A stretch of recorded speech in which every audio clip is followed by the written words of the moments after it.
What's going on, everybody? Welcome into DSM pre-game live. Sixers, Celtics, Game 6, back at the Xfinity Mobile Arena. I'm one half of your host, Dylan Davis. To my left today, my faithful co-host, Scotty. And we are live here, as always, on the DSM-Media Twitter page, as well as the DSM Philadelphia YouTube channel. If you guys are new to the channel, if you want to be interactive throughout today's stream or any one of our shows we host here, make sure to check us out on Twitter at DSM_media. Make sure to hit that follow button, but make sure to check out the link tree in our bio. It'll take you directly to every social platform we are on. And click that YouTube link that you can see pulled up on the screen underneath of Scotty. It's the best and only spot to get your thoughts, comments, and questions pulled up here with us. We're going to get into our keys to victory. We're going to get into our key matchups, key players, X factors, as well as our game predictions. If we have time at the end, we'll get into some best bets. If you're a gambling man, gambling woman in the stream, we appreciate you. Scotty's getting the live started in a few moments over there on the TikTok page as well. So we're live on all three platforms right now, my man. I'm happy to be back here with you. Busy week, big game tonight. Let's go Sixers, and let's get right into it. Yeah, brother. I'm excited for this one tonight. Obviously, coming off the big W. What was that on Tuesday? Yeah. You're coming off the big W by the Flyers last night in a Game 6 at home as well. So why not, keep the story going? Game 6 is in Philly. Keep it positive. I'm excited, man. They gave us a little bit or a lot to be hopeful for out of that last game. You just gotta hope for a little bit of consistency from the Sixers, just when it comes to effort and what they want to do out there. Desperation, urgency. That's what it's all about, right? So I want to see it tonight. I'm excited to talk about it with you, see where you're at going into this one, and hopefully we get the vibes right going into the game, man. Yeah. I'm excited, dude. Where do you want to start for this one? Obviously, like you mentioned, coming off the Flyers overtime win, coming off of a big 16-point win on Tuesday night in TD Garden. Where do we want to start with this game? Because you and I can sit here and we can talk intensity and effort and energy. We can talk about offensive and just rebounding as a whole and controlling the glass. Here's the problem with that. Yeah. I shouldn't have to even bring up or have a thought of a concern about your level of energy or intensity tonight. I do. You're 0-2 in this building, in this series. You cannot lose all three games at home. You just can't do it, man. I'm wildly optimistic about tonight.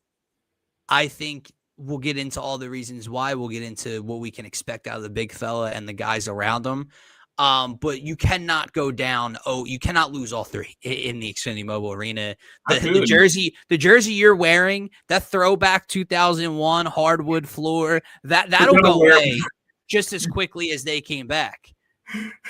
They're going to wear them tonight. Right? It's the whole postseason. They announced at the start. It's the whole postseason. They're running with it, and it's what we asked for. We couldn't wait for the AI jerseys, right? The black alternates to come back. Yeah. And I mean, if you lose all three on that floor in those unis in the first year of its return, they'll go away more quickly than we asked for them. So, yeah.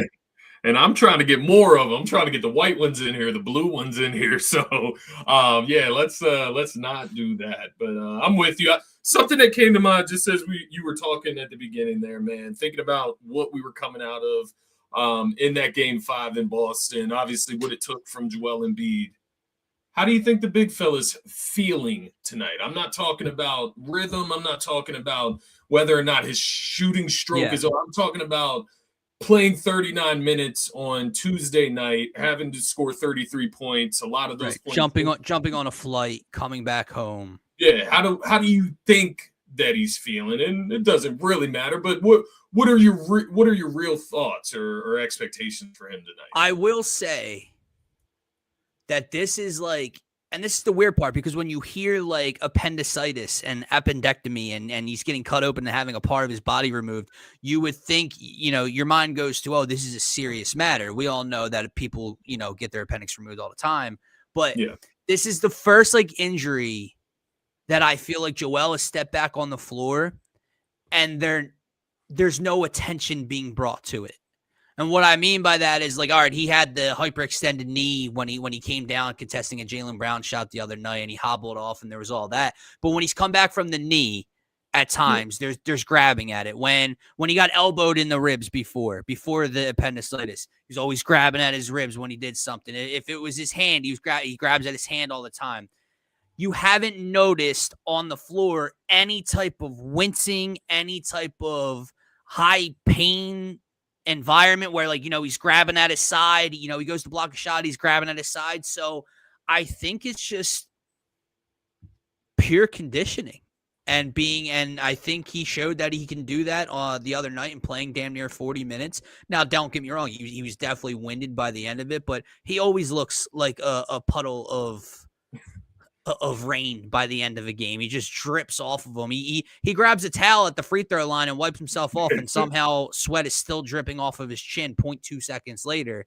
But yeah, I think he's, surprisingly enough, man, I don't really have a level of worry about, how is Joel feeling all right for tonight? I think it's full go. Well, I love to hear that. And that is, something that I'm looking at tonight. I do think there's a way to get around it, even if he is, a little sore or whatever the case may be coming out of that game 5. I think this is a big time for VJ, and let me say VJ Max. I think it's a big time for the young guys to just take the lead tonight, right? Because the thing that I don't want to see tonight is Joel going into the second half after having to have a big first half, and then all of a sudden he's starting to look a little bit sluggish in the second half. We want to save Joel for the second half. Yeah. I want to finish the game with energized Joel, right? Yeah. So if that means Maxey has to be a little bit more or a lot more aggressive at the beginning, that's what I would like to see. I would like to see VJ be aggressive as well. He's obviously got to turn it around from the shooting perspective. Started to do that in game 5. Just got to hope that he can keep that going and kind of bring that home with him. But yeah, I'm looking at the young guys, man. I think they got to at least give us some energy early, because Boston's going to come out with a wave early. That they're going to come out trying to respond after that big loss at home in game 5 where they could have closed us out, not had to travel back to Philly. They're going to try to come out and make a statement early. And so you're going to have to survive that wave. Yep. And I just don't want to see the early on, just like spamming Joel Embiid and making him just go to work early. It shouldn't be that, man. It should be a little bit of everything early to space out the floor and get all guys involved and everyone going. And in that way, you got Joel in the second half. Didn't mention Paul George as well. I think for him, man, you got to save his legs for the defense to an extent, bro. Like, that's what I'm starting to see in this series. Like, I wanted him to shoot more. It's the same thing for him. You got to kind of protect him offensively. He's been shooting the ball well. But I'm really looking at Maxey. I'm looking at Maxey tonight. We have not had a signature Maxey game this series, in my opinion. And I think we're due for that. It's a great point. He's had moments, right? The way he closed out game 2 was beautiful. The way he contributed down the stretch in game 5 was beautiful as well and much needed. I think part of what you're getting at is just role definition. And when you say a name like Paul George, or you say a name like the 3rd overall pick in VJ Edgecombe, you don't necessarily go to role. You don't necessarily say to kind of stay in this box, stay in this lane, because they can do so much more on any given night that you don't know about. What do we got? On TikTok, I got you. But I think that's exactly what they need right now. I think they need Paul George's legs defensively against the wings of Tatum and Jaylen Brown. He's guarding their 2 best players throughout the series. And then just picking his spots from 3, coming around the pick and roll and pulling up and raising up. But it's funny, man, because I see your mom's comments.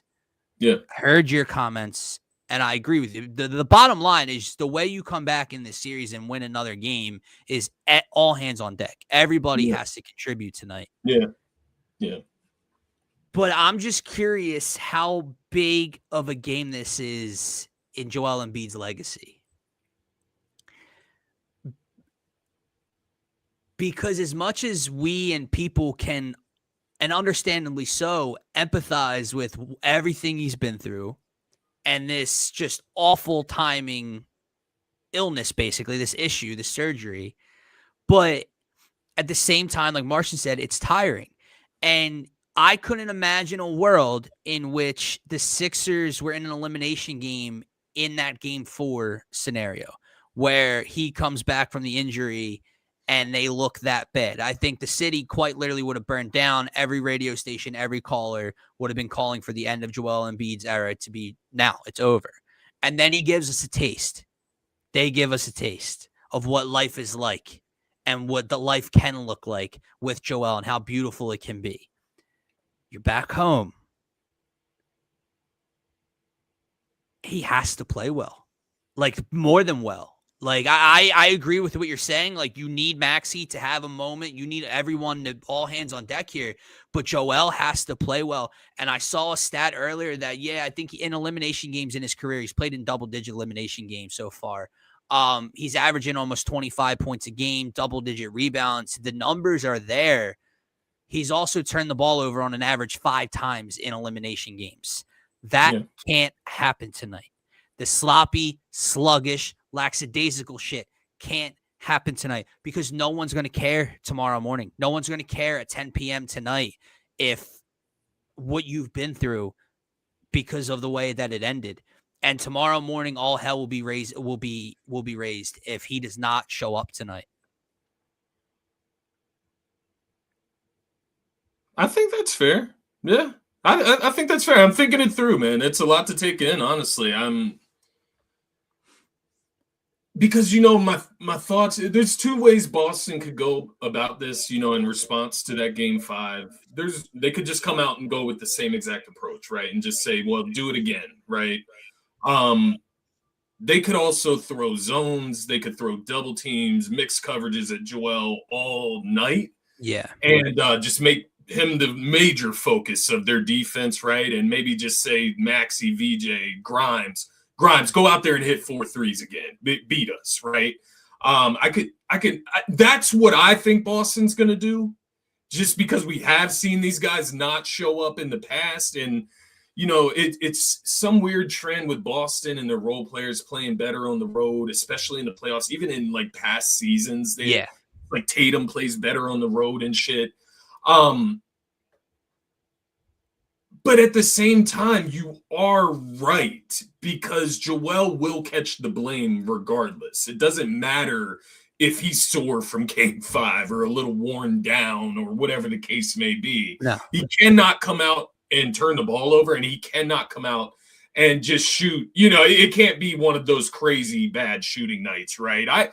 I do think that and maybe that's what I'm saying with Maxey. Maybe it's not necessarily a signature game, but man, pick your man up one time, right? Like just pick Joel up in this game 6, and then maybe Joel can come back in this game 7 and give us his all out. Maybe you can get a 40-point game and I don't know. Maybe Joel does come out tonight and is hungry.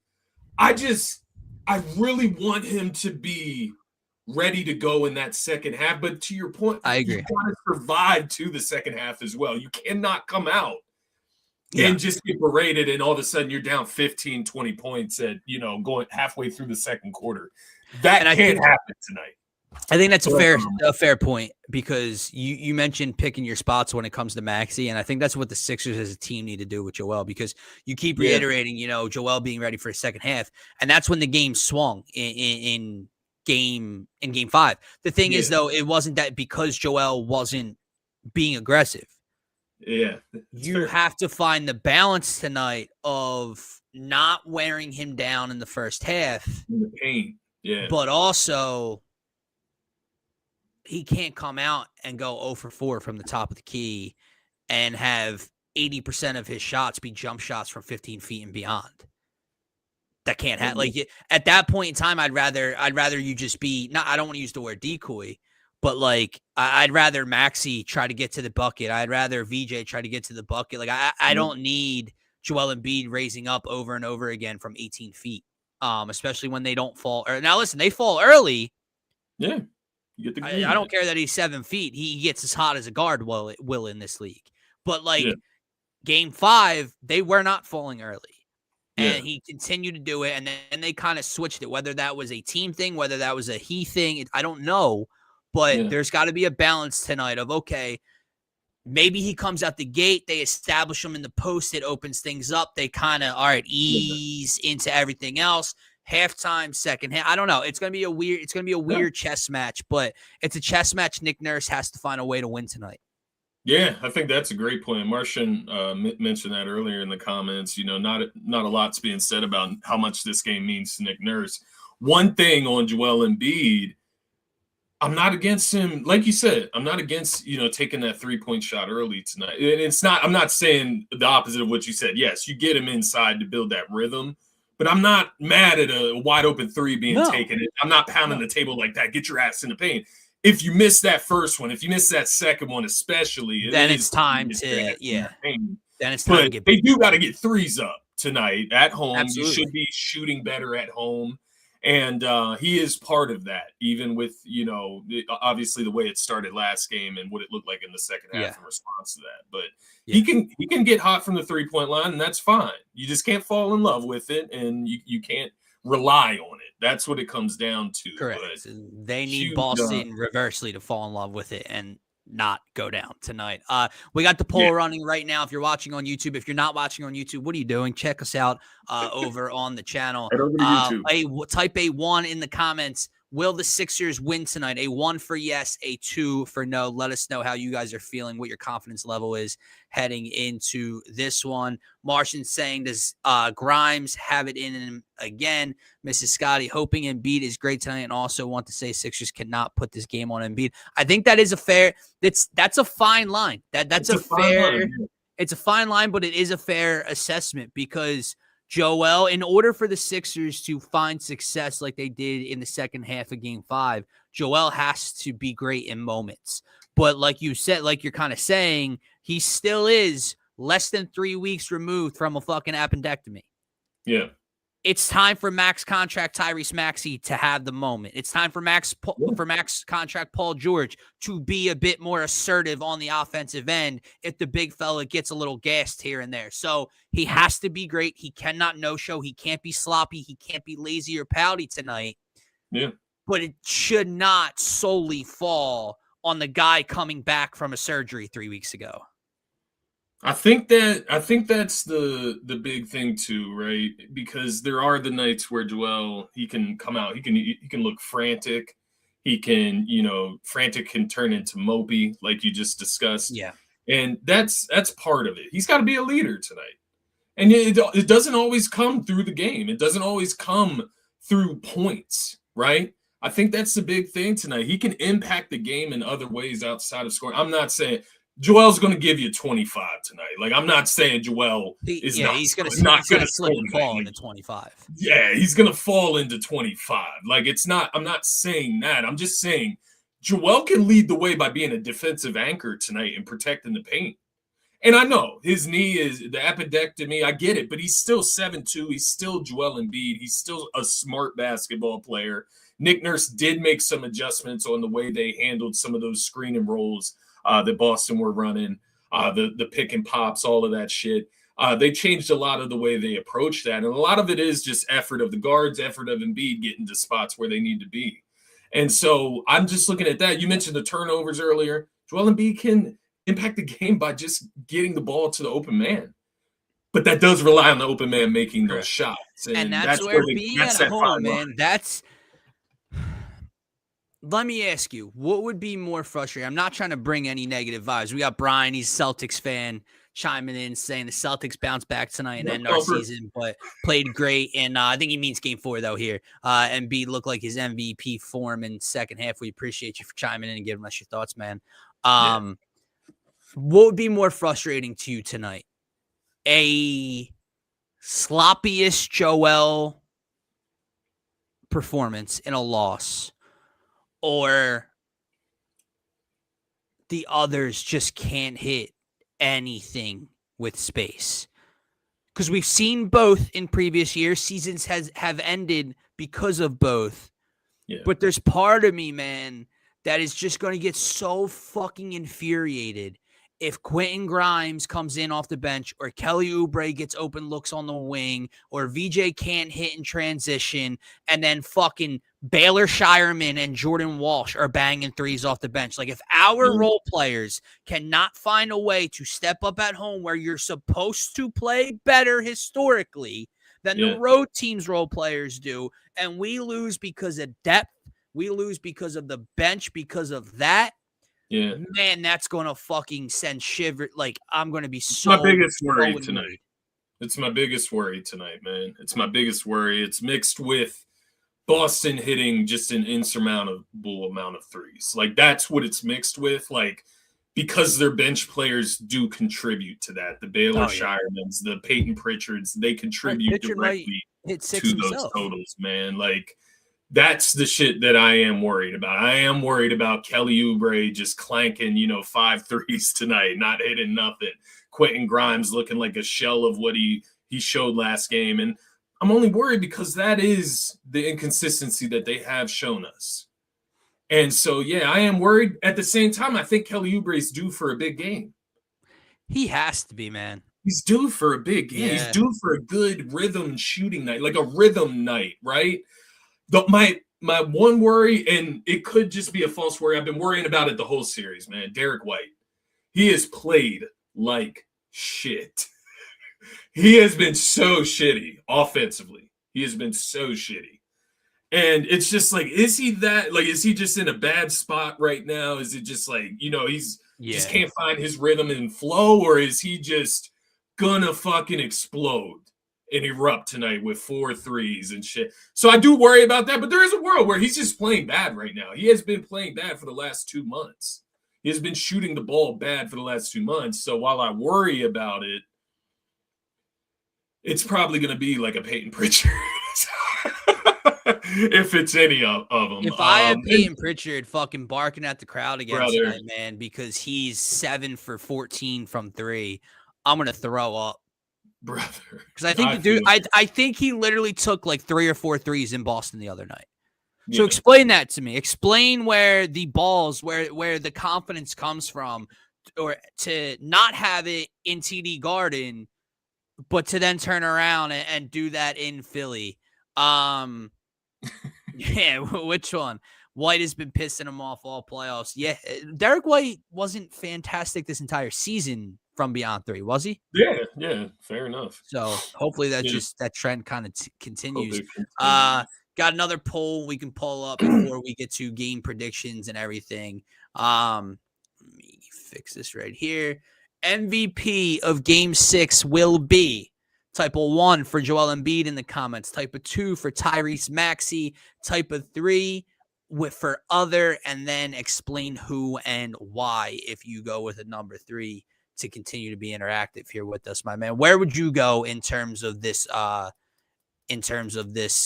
poll? Yeah, I think I gave it away earlier. I'm going with Tyrese Maxey tonight. I don't think we've seen him all this series. There was a moment. What was it? Was it Game 3 or Game 2? We have not seen that signature moment from Maxey. Do you remember that game against the Knicks? That was 2 years ago now? It was 2 years ago. It was Game 5 in New York when he scored like 9 points in the last minute, hit a 3, hit an N1 3, forced overtime, and they end up winning. Yeah. It's one of those things, man. And one thing he said after the Game 5 that stuck with me was that, it's kind of what you said. It's not kind of, it's exactly what you said at the beginning of the show. You can't come out here and lose all 3 games at home. Like, you can't come out and perform like that at home again and, not give the fans something to be excited about. So I'm looking at Maxey to kind of take the initiative there. And, he could get MVP, or he could get part MVP just by getting us through the second half and getting us to a dominant Joel fourth quarter or a dominant Joel second half. I just want to see him letting the ball fly from 3, first of all, getting threes up. He got 10 up last game. He only made 3, but I trust that he can make more than that if he gets 10 up again. And Yeah, I think he's going to just be a big part of getting the ball to the right places tonight as well.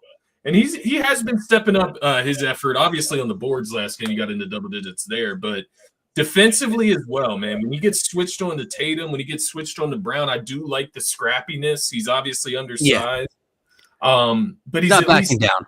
giving up buckets, right? Like he'll foul him if he has to, and I do like the toughness he's shown. I want to see that signature Maxey tonight. That's what I really want to see. I know. And I don't mean to bring up, injury and what's hindering somebody, because you don't want the excuses or the reasonings, but like how we talked about the 3-point shooting numbers since he returned from that hand injury or that finger injury. And they're not good. They're low 30s. Obviously, would he shoot 3 for 10 in game in game 5? In other games, he's been kind of lackadaisical from beyond 3 and hesitant. I think in order for the Sixers to win, I have to go with one here, because I think he's the one that if he's on, he needs one other, and it doesn't have to be Tyrese Maxey. Like, and I appreciate your. I think essentially what you're getting at is Maxey and Embiid are a 1A, 1B tonight. Maxey can carry the load if need be. Yeah, I'm hoping that it's kind of reverse, I guess. Yeah. Maybe Maxey can lead the way as well. Yes. That's what I'm seeing. I'm thinking, I'm going with Joel, because I think it can be Joel and 22 from Paul George. I think it can be Joel and 19 off the bench from Quentin Grimes with 4 threes again. I think it could be Joel. Now, obviously, much more all goes into that, but I think Joel is that nucleus, and one branch off has to give you a premier performance. That can be Maxey giving you 30. That could be Paul George giving you 25. Could be VJ giving you 23. But I think it's him and then someone, and that gets them carrying the load. I think, again, man, it's so important too, because you know where they're going to go with the ball at the end of the game. They're going to run their shit through him down the stretch in the fourth quarter. And if he's not right, if Boston's looks defensively are throwing him off and he's sloppy with the ball, or he's getting frustrated and taking bad shots, it's not going to be the finish we want it to be.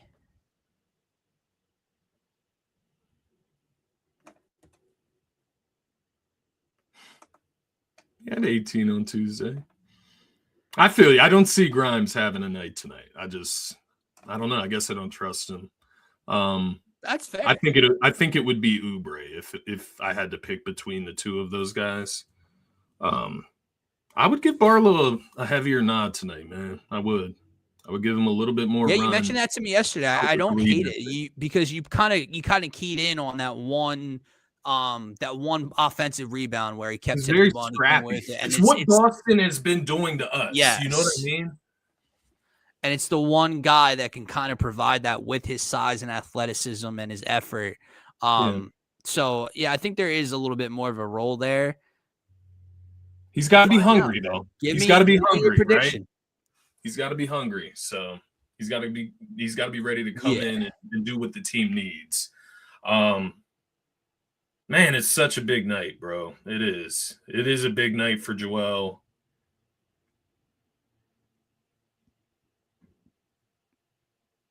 Yeah. It's a big night, man. What do you got?